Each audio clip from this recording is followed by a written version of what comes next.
नमस्कार, स्वागत है हमारे विवेक न्यूज में। और इस समय मैं मौजूद हूँ भाजपा नेता हरेंद्र चौधरी के कार्यालय में और हरेंद्र चौधरी से कुछ बातें जानेंगे, क्योंकि जश्न का माहौल बन चुका है। अयोध्या में 22 जनवरी को राम भगवान की मूर्ति में प्राण प्रतिष्ठा का कार्यक्रम है।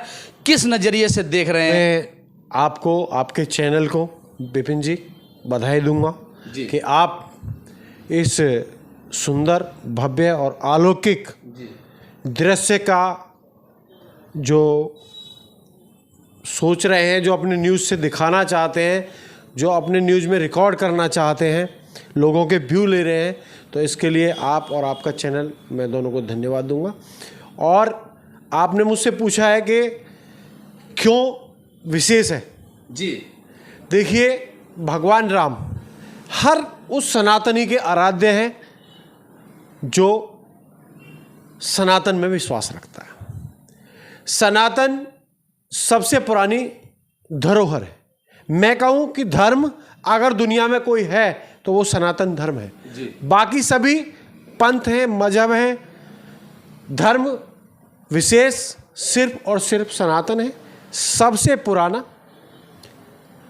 और मैं आपको ये बात बताना चाहता हूँ, मुझे बात बहुत ही हर्ष की अनुभूति हो रही है कि ये पर्व हमारे लिए, हर सनातनी के लिए इसलिए विशेष है कि भगवान राम जब 14 वर्ष का वनवास काटने के बाद अयोध्या वापस आए तो हर अयोध्यावासी ने, हर देशवासी ने दीपावली मनाई, जिसे दीपावली प्रकाश पर्व के नाम से जाना जाता है। उजाले का, खुशहाली का, सौहार्द का त्योहार है। बुराई पर अच्छाई की जीत के नाम से भी दीपावली को जाना जाता है। तो अब आप लगा लो 14 वर्ष, और अब जो वनवास हुआ भगवान राम का वो 500 वर्ष का काटा है। तो आप लगा लो कि खुशी कितना गुनी ज़्यादा बढ़ जाती है। मैं चौधरी हरेंद्र सिंह इस खुशी को शब्दों में व्यक्त नहीं कर सकता। ये खुशी इतनी ज़्यादा है कि शब्दों में समाहित नहीं हो रही है और इसे व्यक्त भी नहीं किया जा सकता। हर वो व्यक्ति इस खुशी से ओतप्रोत है कि जो भगवान राम का भव्य मंदिर, वर्षों से वो दृश्य अपनी आंखों में लिए घूम रहे हैं, और कितने लोग इस आशा और विश्वास के साथ संघर्ष करने के बाद कि भगवान राम का यहाँ भव्य मंदिर बनेगा, उनकी जन्मस्थली है, उनकी कर्मस्थली है, उनका बचपन, उनकी जवानी, उनका राज्य, पूरा एक लंबा इतिहास भगवान राम का अयोध्या से जुड़ा हुआ। उस सपने को आंखों में सजाए हुए लंबा संघर्ष करने के बाद लोग इस दुनिया से चले गए। आज उन सब का सपना साकार हो रहा है। 500 गुनी ज्यादा खुशी हर सनातनी को है। तो मैं समझता हूं पूरा देश ही नहीं, पूरा विश्व है, क्योंकि पूरे विश्व में सनातनी रहते हैं। कोई दुनिया का ऐसा देश नहीं जिसमें सनातनी ना रहते हों, और कोई ऐसा देश, कोई ऐसा व्यक्ति नहीं जिसको इस विषय के बारे में जानकारी ना हो। तो मैं समझता हूं कि पूरा भारत और भारतवासी, हर सनातनी जो कहीं भी पूरे विश्व में रह रहा है, वो उस दिन को दीपावली प्रकाश पर्व के तरह मनाएगा।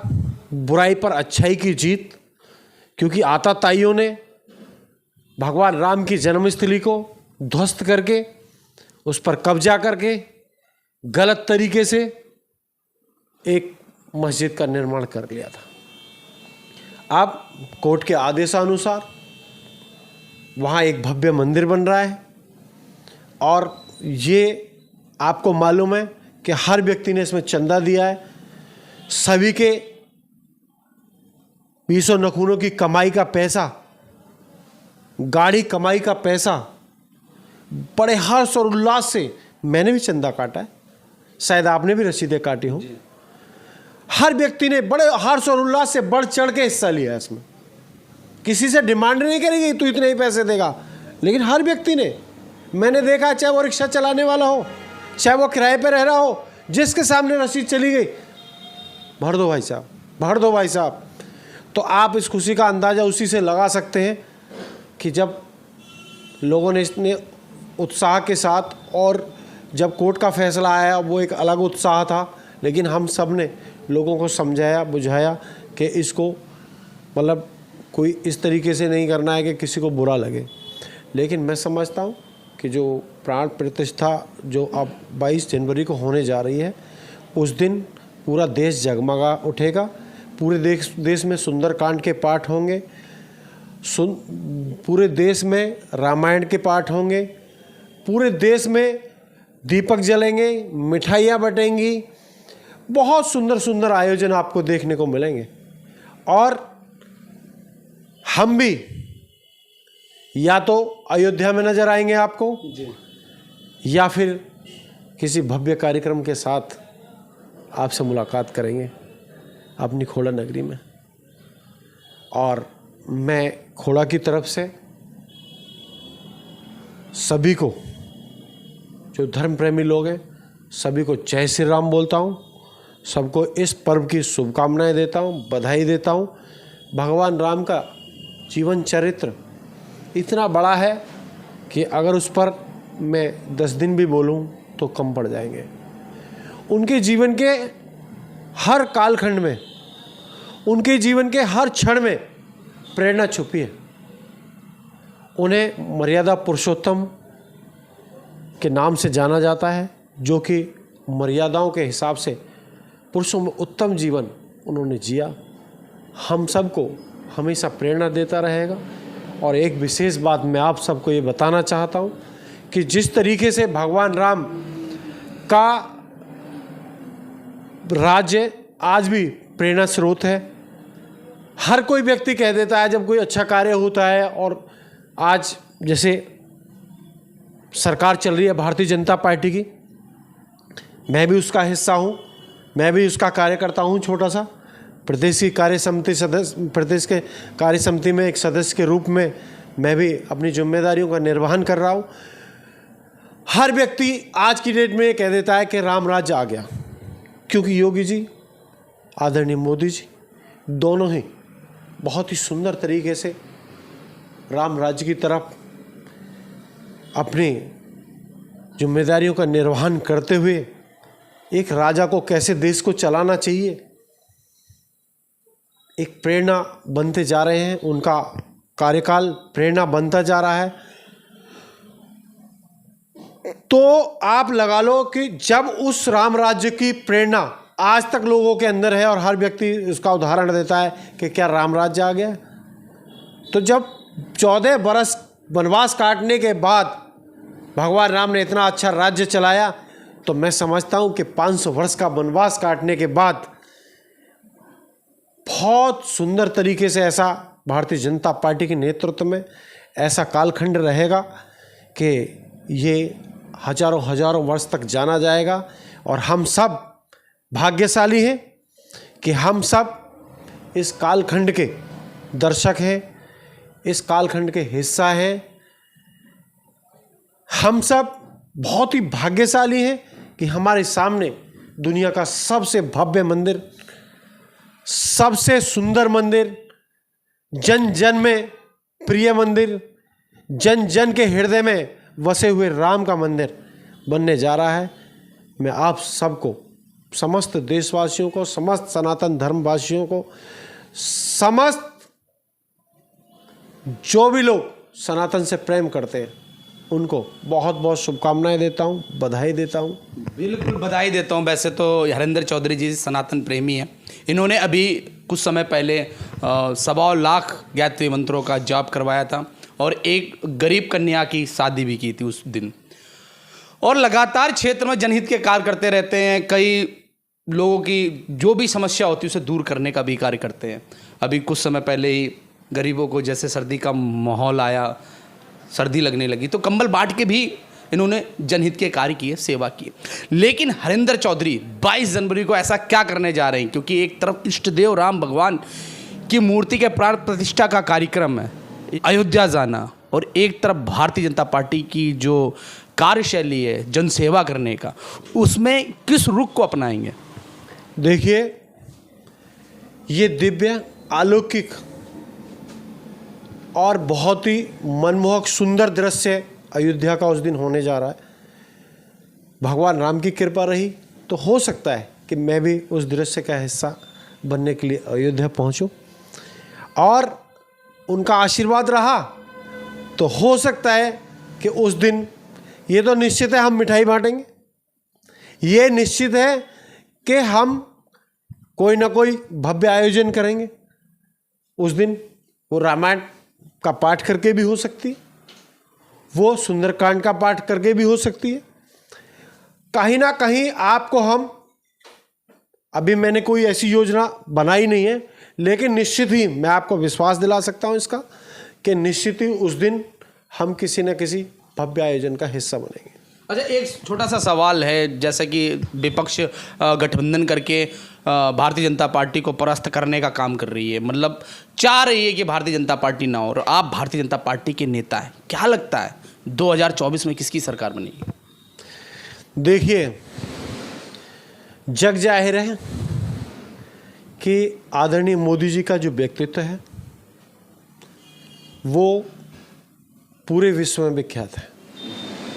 पूरा विश्व आज भारत की तरफ बहुत ही सराहनीय नज़रों से, बहुत ही आदर भरी नज़रों से देखता है। सरकारें पिछली भी रही हैं, नेता पीछे भी रहे हैं। आदरणीय अटल बिहारी वाजपेयी जी के बाद कई सारे प्रधानमंत्री बदले,